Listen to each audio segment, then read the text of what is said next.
What's up, EU hackers? Welcome to the CS Joseph podcast. So, today's question, what's better, a shadow-focused ENTP or a subconscious-focused ENTP for an ISTP woman?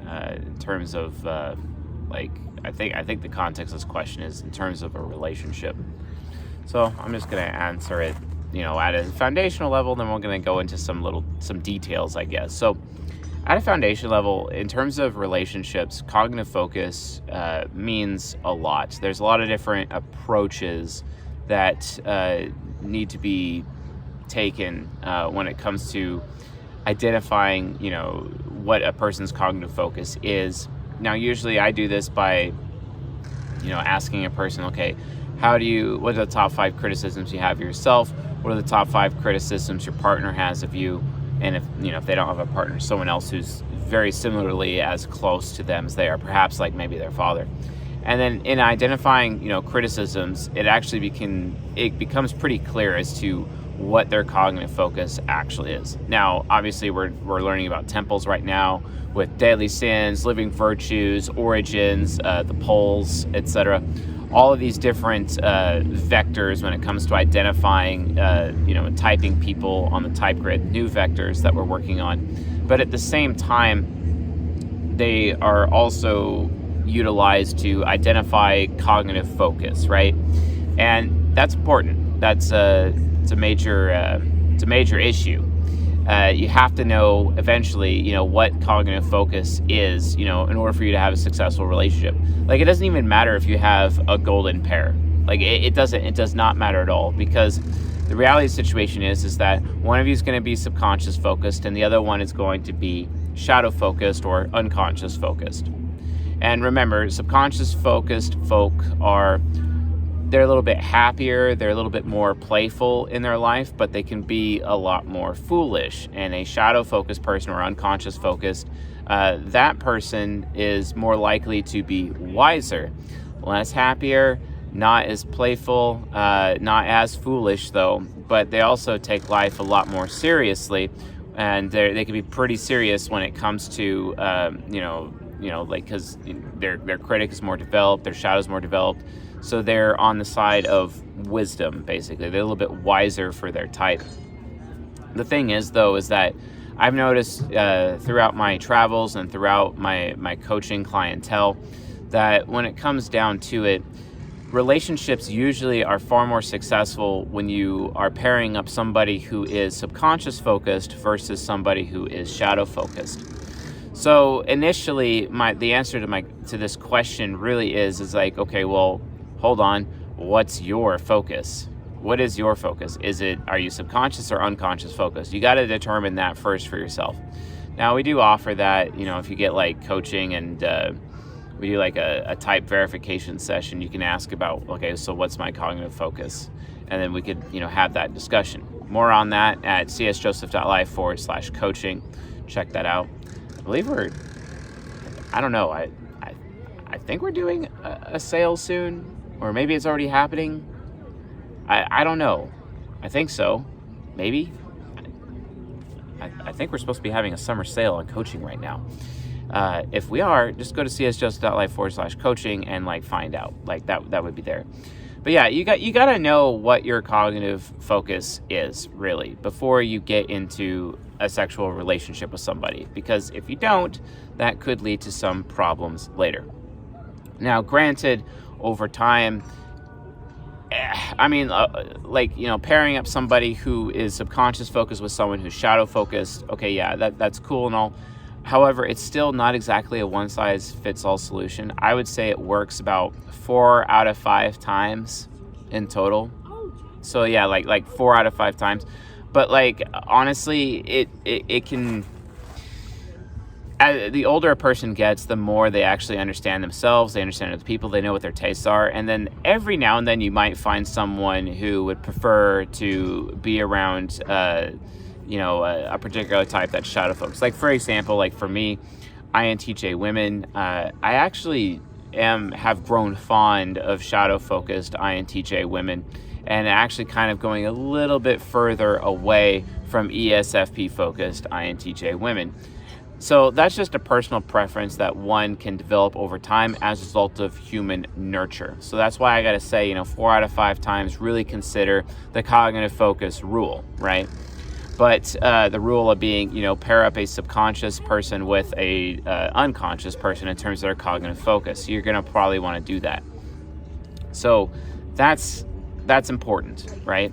But again, the older you are, you might end up developing your own preferences for specific types as a result. Because like for me, I really, really struggle with ESFP focused INTJ women. I really struggle with that.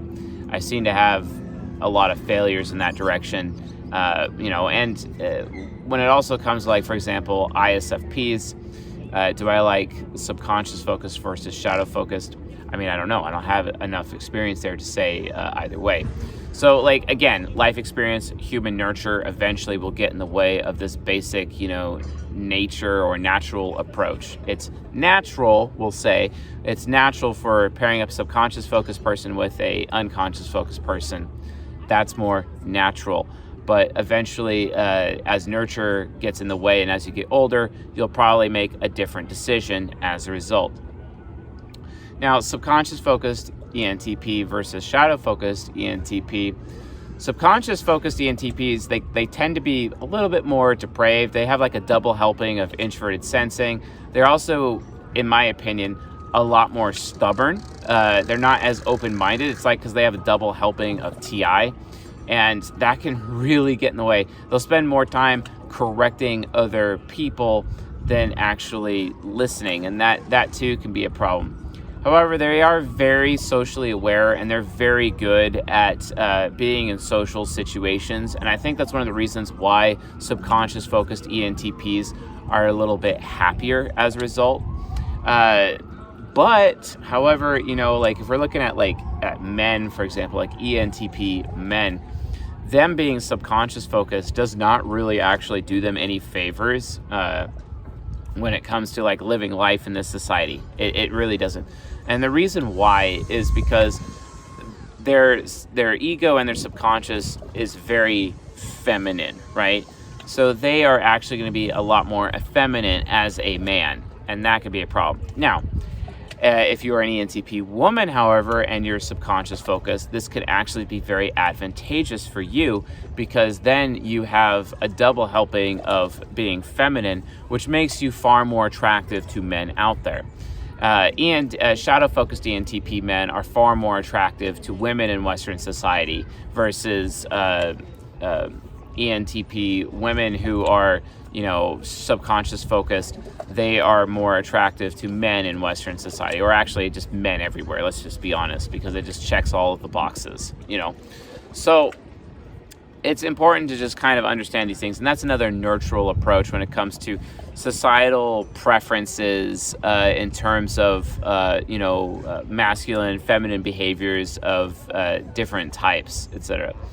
But, ENTP men still don't have it very easy. And of course, it's extremely difficult to find an ENTP, even if it's a woman. They're very rare. I mean, there are people in my life, some people on my team, hell, even Railgun, all maintain that ENTPs are actually likely rarer than INJs. And while I don't know for sure, and I don't have enough data within the Ucha app to be able to tell per se, to be able to take a sample size that's statistically viable, I don't have that information yet. As it seems to be right now, I'm not agreeing or disagreeing with that. I'm kind of reserving judgment for right now. But from their perspective, it's like, hey, yeah, actually, most people claim INFJ is the rarest of all the types, but they actually maintain it's ENTP, because ENTPs are just so hard to find. I'm not entirely sure about that, because ENTPs are very chameleon. They're extremely hard to type. And because of how difficult it is to actually type them, that's likely, the main issue as to why they're so hard to find. It's just because it's so hard to type them. And I think that there's a little bias there, but that's just my personal opinion. Now, shadow-focused ENTPs, they're a lot more reserved. They're not so good at social skills. Now, in the subconscious-focused ENTP, they're a little bit more affiliative than a typical ENTP. But a shadow-focused ENTP is more likely to be an asshole. Let's be honest. It doesn't matter, man or woman. They're a lot more pragmatic. They're a lot freer. They just kind of do whatever they want, and they're more likely to enforce boundaries instead of actually being walked all over in certain situations. Whereas, like, the double helping of introverted sensing means a double helping of loyalty, or double helping of Stockholm syndrome, which can cause ENTPs to be taken advantage of over time. That can be a serious problem. More on that into the How to Social Engineer ENTPs lecture in season 21. For some reason, Eric Thor completely missed the point of that entire season. So apparently he enjoys to rush to judgment and question my character, and doesn't realize that it's all for the purpose of trying to educate people on how to defend themselves, etc. But yeah, shadow-focused ENTPs, again, a lot more independent. They're a lot more pragmatic. They're willing to break social rules. They're willing to, speak what's on their mind regardless of the consequences, and then just not care. Andrew Tate is an excellent example of a shadow-focused ENTP, whereas Edward Norton is an example of an ISFJ-focused ENTP. Now, which one's better for an ISTP? Well, the answer is, this is your intrigue relationship, which means it's got the same sexuality as a bronze pair. But really, it's a toss-up, because it just really depends what the ISTP's cognitive focus is, right?